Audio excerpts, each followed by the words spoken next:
I've talked to you about data brokers before. Nameless, faceless corporations that make billions of dollars by selling your personal information. By now I've seen more than one example of the kinds of data that they're compiling on all of us. And look, man, the level of detail here is absolutely insane. From home addresses to contact information to information on friends, relatives, social media handles, and even photos. And look, I don't know about you, but I'm beyond irritated at these kinds of people making this much money by selling our personal information, especially without our consent, destroying what's left of our privacy in the process. What's even more annoying is that these companies make absolutely no effort to stop spammers, scammers, and stalkers from buying your information. It's needlessly ridiculous and in some cases dangerous. And that's why I use today's sponsor, Aura, to fight back. Aura protects your privacy by identifying data brokers selling your information and then doing the hard work of getting your information off of those sites and keeping it off. There are a lot of services that offer this too, but none offer as many features as Aura for the same price. Just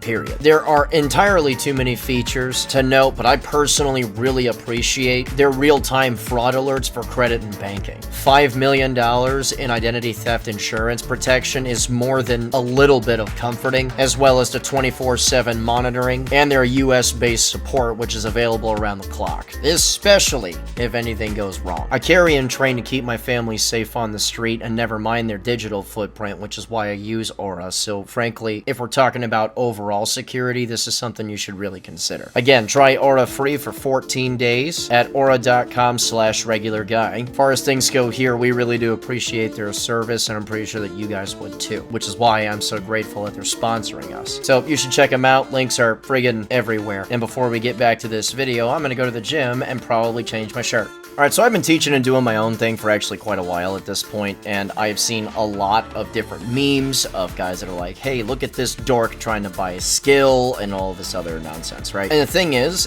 that what I see all the time is even guys that shoot a whole lot will come up and say things like, hey, you don't need to buy a $3,000, $4,000, $5,000, $6,000 gun in order to shoot well. And the message behind that is frankly pretty obvious, and more importantly, what's hidden between the lines is you're gonna end up changing and adding things over time anyway. Just focus on shooting and training and that sort of stuff before you start adding a million things to your gun, because realistically speaking, you don't know if over half the stuff that you add is going to be useful at all to you. But the reason for the title of this video is honestly the latter half of the types of folks that will hear that message and say, oh, well, don't ever change anything in your Glock ever. Now, I make reference to Glock because it's the most common pistol out, period. And also, nobody uses a stock rifle anymore, because they'll say all this stuff about their stock Glocks and then they'll show up with Geisleys in their friggin' ARs, which is hilarious considering the hypocrisy of that statement, because the easier gun is suddenly the one that I need to throw all the expensive shit into. But no, I actually stand in a different camp entirely, and that is, especially if you're new, stock guns are a super stupid idea. It is my personal belief, having taught people through a lot of different issues that they have with learning curves or plateaus or whatever, that starting with and trying to stick with a stock gun is the first and finest way to delay your progression for possibly years, and in some cases even longer than just a few years, because there's a lot of things that go into manipulating machines, especially with your hands and especially with finer motor skills like trigger fingers and things like that, and especially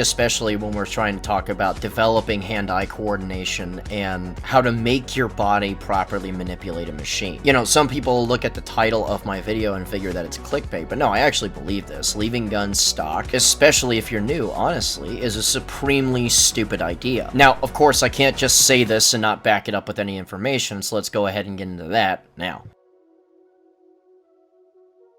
Now, I believe that the root cause of all of this sort of stuff is that certain guys will figure that they have developed a certain amount of skill, which a lot of times is not very good at all, and then they'll sit there and say that, hey, I did all this with a base Glock, or pick the gun, really, it doesn't matter. I don't need all that fancy stuff, and then here come the memes with dudes wearing cry pants and colored Lancer magazines. Fact of the matter is, yeah, it's some pretty good bragging rights to be able to say that, hey, I took on that guy that's got that staccato or whatever and beat his ass with a stock Glock Glock. But when we're talking about development of the individual, immaturity and pride are not skills, they're character flaws. And here's what I mean by this. The overall things that you have got to have if you're trying to shoot guns well, and we'll stay on the handgun for just a little bit because it's the most difficult, at least on its face anyway, is that you have to have the following things. You have to have mind-muscle connection with the gun, and that's very different from muscle memory, which is what a lot of people will think I just said. But no, a mind-muscle connection to the machine gives you the detection gear that you need to either prevent errors or quickly recover from them. It is, in fact, much harder to do this, like exponentially so, the very instant that you start ratcheting up the difficulty even a little bit of the gun that you are using. So, and again, this is based off my observations from student base of guys that show up with a wide variety of different setups, and then the approach that I took to teaching my wife how to shoot pistols well. So, as a for instance, as far as she is concerned, we started her handgun journey with a Glock 44, a 22 caliber pistol that is not hard to manipulate or control recoil on. What this translates to at this particular point in time then is we have a focus on the following things. We have a focus on the core fundamentals of just delivering bullets from point A to point B. It's sight alignment, sight picture, trigger control. Those are the fundamentals of shooting straight, and everything else is a technique that augments that fundamental. And all of these techniques change with the wind, because how you grip a pistol is vastly different two-handed than one-handed, as a for instance. Point is, though, it's easier to learn those core fundamentals when there are other things that are not to be worried about in that process. It is, in fact, a whole lot easier to teach a person what it is to feel your way through a trigger shoot when the gun just behaves really, really well, so that over time they create that mind-muscle connection and, more importantly, a sensitivity to when things are going right and when things are going wrong. Because generally speaking, like as a trainer, and I'm just going to be straight with this, I don't actually care if you hit what it is that you're shooting at. The whole point of my job is that I need to see you wince. I need to see you wince, be irritated with yourself when you drop a shot, because now I know that you did something wrong, rather than just firing a shot, it missing badly, and you not knowing what happened. All of this is easier to do if all I really have to worry about is manipulating that trigger shoot. And then the next thing after that is weapons manipulation, getting efficient reloads in, efficient draws, all of that other stuff. We can work on the other stuff way easier if you start to establish the hard skills right away, and that's only done if the gun is easy to manipulate. Now, I don't have to sit here and talk about just a 22, because if you apply that same principle to a guy that picked up a bone stock Glock, threw a ramjet in it, put a dot on it, added a light to it, and a magazine, well, the entire gun is just easier to use. So how fast you realize your inputs, whether positive or negative, and how fast you develop that mind-muscle connection, and how fast you develop that detection gear more than anything else, is more than paramount to quickly developing something. Now, this should be obvious on its face, to where if I compared that set of circumstances, like a Glock 19 or a 45 or whatever, that's compensated, dotted, there's a magazine well on it, a light on it, that sort of stuff, right? And then compare that to a single stack 45 with a brass bead front or whatever it came with. One gun is going to be easier to learn to shoot well than the other gun. And the thing is that when you have a set of hard skills developed first, the less the doodads now matter, because all this turns into is, okay, this single stack 45 in this particular comparison or whatever is just a little bit more difficult to actually use. I have to pay attention to a recoil impulse, which has its own timing, but I already know what it takes to deliver a good shot, and once I'm done feeling the extra recoil impulse off of this handgun, I'll have the rest tied down. It's not a big deal. That is significantly different than starting with the recoil impulse and then me trying to graft these extra thoughts and techniques and little tiny feelsy digit sensitivity concepts to somebody that's getting housed by a handgun. And I don't have to go with the single stack 45 thing either. A bone stock Glock 19 with the doodad fixed Glock that I just talked about, right? If you gave these two people that are brand new, meaning they have equal skill level, which is they don't have one, you gave these two people 10,000 rounds. It's not just that the dude with the done up gun will shoot better overall, it's also so that that guy will also know how to shoot that bone stock Glock and handle it well, especially once they get used to how differently it handles versus the other way around. It's honestly, even if you gave them a year to shoot those 10,000 rounds, far less likely that the person that has the bone stock Glock with no extra doodads on it will even know how to genuinely effectively employ their brain piece into their handgun as well by the time they go over to the done up Glock. Even if they notice that, hey, this thing shoots a whole lot nicer, they will still have all of the bad habits, they will still have much less sensitivity as far as their detection gear is concerned, and overall they will just know less about shooting because they spent more time fighting the bone stock gun. By contrast, again, the guy that's got the dot and the compensator and all that stuff, he'll have learned how not just to manipulate the firearm and the trigger shoe, but how to maintain repeatable technique by something as simple as, I know what my dot is doing on individual shot to shot. Is that impulse irregular? And you can get someone to learn those significantly faster than if you just left the gun alone. And yes, I hear the guys typing something in the comments about how some high-level shooter doesn't need a whole lot of extra stuff in order to shoot well, but the thing is that even the grandmasters and stuff that say you don't need a ton of stuff to learn how to shoot well, and they are correct. What you notice still is that the triggers in all of their guns are just a little bit lighter and or shorter. There's a dot on the gun, and a lot of times there's a magazine well as well. Whether or not they want to be that guy that gets made fun of for saying, yeah, this stuff is in my gun, and just not being ashamed of it, these guys, in fact, have pistols that are much easier to use overall over a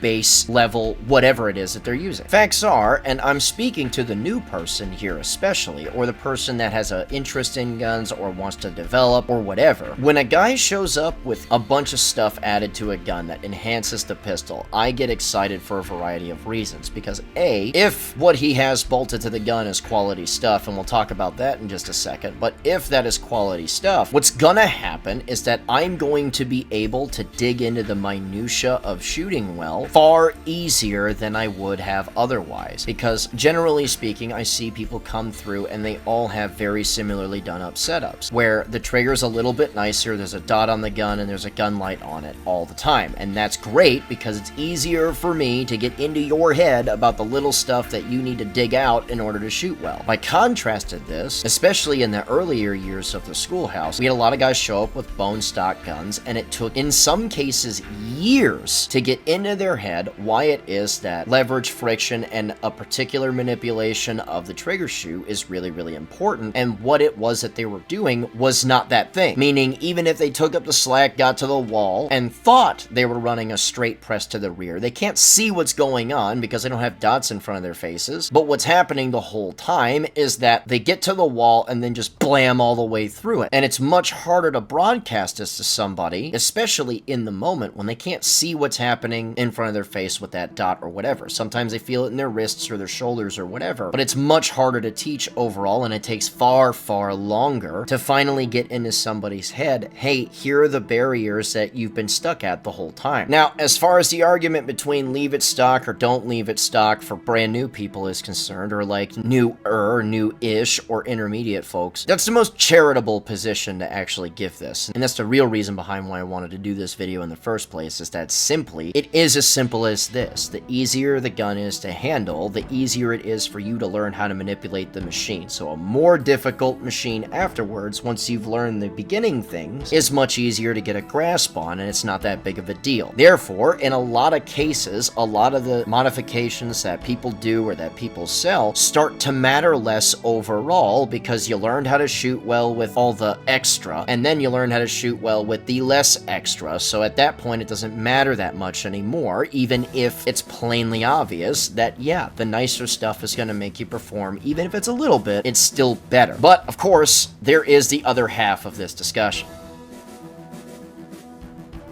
Now, the other half of this is more or less memery, but the thing is that some people actually hold these opinions, and I'm gonna knock them out right now. Because at least it's a whole bunch of ignorance that's being applied forcefully to things that they're not good at. At worst, if said with enough confidence, this is influential and it stifles the development of many people rather than just one idiot. Now, the first and loudest that at least I hear all the time from folks is that, I don't know why I put a red dot on a gun in the first place. There is no real difference between iron sights and a dotted gun. gun at close range. And what's really funny is that this is telling, and you'll notice a pattern developing here over time, is that this is telling to the skill of the individual in that A, they really don't understand how any of this shit works, and 2, they're so slow that they really can't tell the difference in the first place because they don't have a skill set to match their opinion. The same goes for trigger swaps and things like that. Now, there are expensive triggers that do not add all that much to whatever it is that they're mounted to. That is in fact a fact, which is why you should do research on stuff that you add to your guns in the first place. And no, you're not going to be perfect while you're doing it too, but as you develop, you'll figure out what actually works and what doesn't. Fact is, a nicer trigger, for instance, in a handgun versus a stock trigger in a handgun is quantifiably actually better than the stock trigger in the first place, in that it is going to make you faster. It's going to make you shoot straighter, and all you have to do is look at math. Great example is this, and I'm going to compare, for instance, a stock Glock trigger to, for instance, a Haley Skimmer. The stock Glock trigger, generally speaking, right out the factory, is about 6.5 pounds-ish. And once you take out the slack and get to the wall, you have round about a full 1/4 inches worth of travel before the gun fires. And then after it fires, it requires about a full 1/4 inch of reset. So for those who are privy to any sort of math, a full shot with reset requires 1/2 inch of trigger finger travel. Now, this is assuming that people don't shoot their trigger fingers out way too far and that sort of stuff. But the point is that the math right there is it. You have 6.5 pounds-ish worth of trigger pressure at 1/2 inch worth of individual trigger finger travel per individual shot, and that includes the reset. You install a Haley Skimmer, and now we have a 3.5-ish pound trigger that once the slack, which by the way is dramatically reduced, is taken up, you have about a 1/8 inch worth of trigger press before the gun fires, and then an 1/8 inch worth of reset again, which amounts to literally half the stock gun at almost half of the trigger weight. Mathematically speaking, it is in fact better, faster, and as an added aside, even if you do everything that you are supposed to, if you are actually moving faster, having more movement with more weight on a gun, and you trying to shoot the gun faster just means that there's more human movement that's going to be applied to the gun overall, which is going to shift the gun around more with a stock trigger. With the not stock trigger, and I can't believe I have to actually say this, but some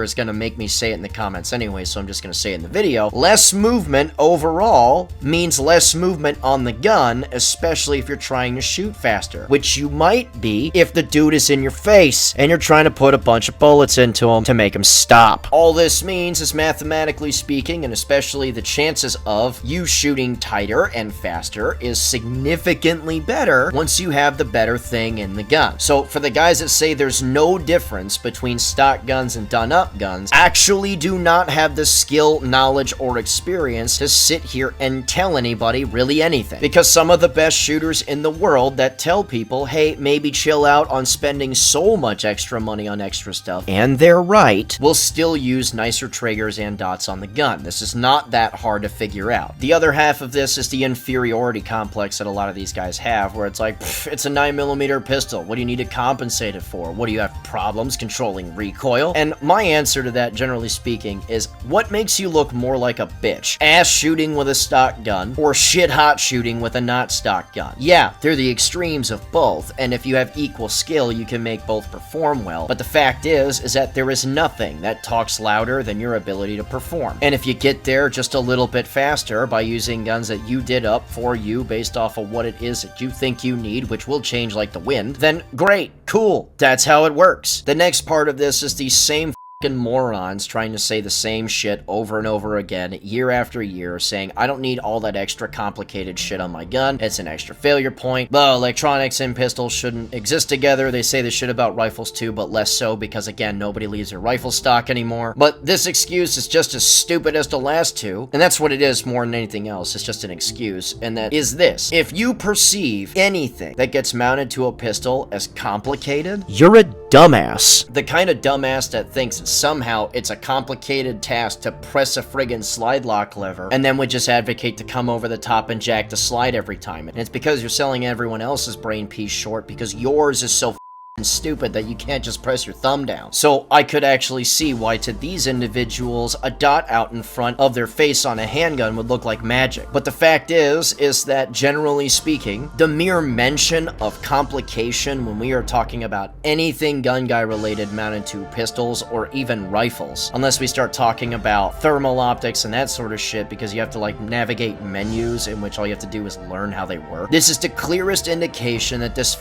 regardless of whether it's just some guy in your friend group or some YouTuber that you know or whatever, it's the clearest indicator that this, if he starts going along this line of thought process, does not have the skill, nor experience, nor brain power to understand why things exist. And then, of course, they cultivate other dumbasses that'll parrot the same thing over and over and over again. And this brings me to my last point. A lot of times, these people will try and shoehorn a legal argument into that as well, to where it's like, oh, well, if they see my stock Glock, they'll think of it differently than when they look at your Roland Special, because they're like, the legal team will look at that and be like, that guy was ready for a fight. I'm telling you right now, especially in this day and age, legal counsel does not know shit about guns. That's the one. Number two, the second that someone is trying to make the case that, hey, his gun looks cool, therefore he's a bad guy, has already lost that entire case, because the whole case is the shoot good? That's it. That's the whole case every single time. All we have to do is look at a particular case involving a particular kid named Kyle, and man, they tried every dirty trick in the book and they lost still. So the legal argument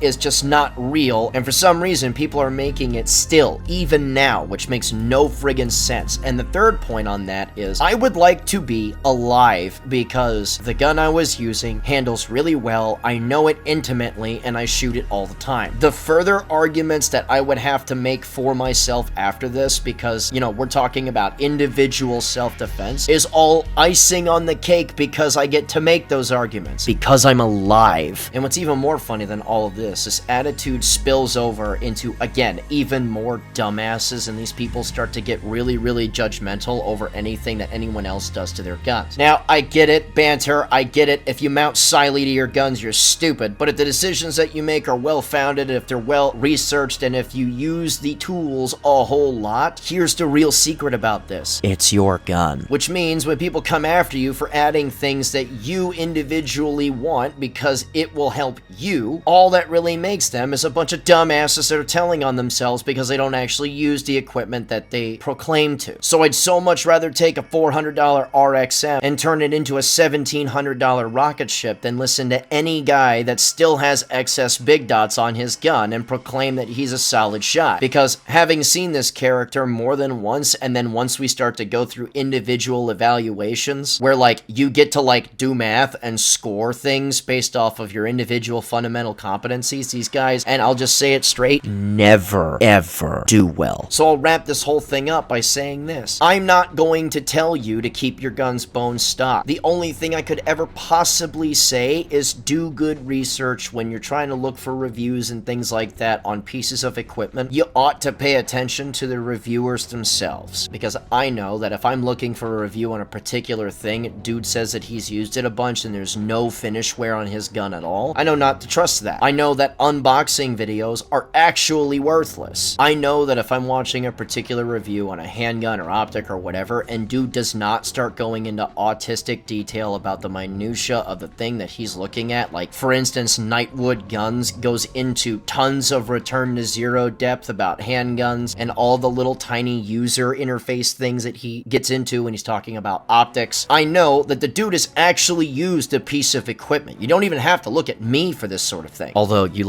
probably should. We work really hard on our stuff. Subscribe, we're almost at 100,000. Point is that you should do the research that you need to make as best an educated decision as you can, and then as you start to build your experience, that informs your decision making, and then from there it's all easy. But more than anything else, especially with the reliability of things that are coming out now, it's pretty easy to figure out at this point in time that, dude, stock guns are just fucking stupid. So hey, if you enjoyed my little friggin' friggin' rant here, go ahead and give us a like, a subscribe, hit the notification bell, because that's really the subscribe button anyway. If you want to support us through Patreon, you can absolutely do that. It helps us out a lot. It allows us to continue doing what it is that we are doing, and if you want to get something out of it, $41 a month gets you as much open enrollment training as you would like, provided it's not something logistically really difficult like our soft skin vehicle class for pretty obvious reasons, or something like a private class for also really obvious reasons. Speaking of which, the holiday sale that we are getting ready to put up is likely to not go up right on Black Friday. That's only because we're waiting on a couple of folks to get back to us for scheduling and that sort of stuff. But when it's all ready, it's all going on the website, and then I'll do a holiday sale through probably New Year's or something like that, or something similar to it. It depends on how long it takes these guys to get back to us. That's it. If you want to follow the rest of our social media stuff, links for that are in the description below, including the Discord that we opened a while back. Also,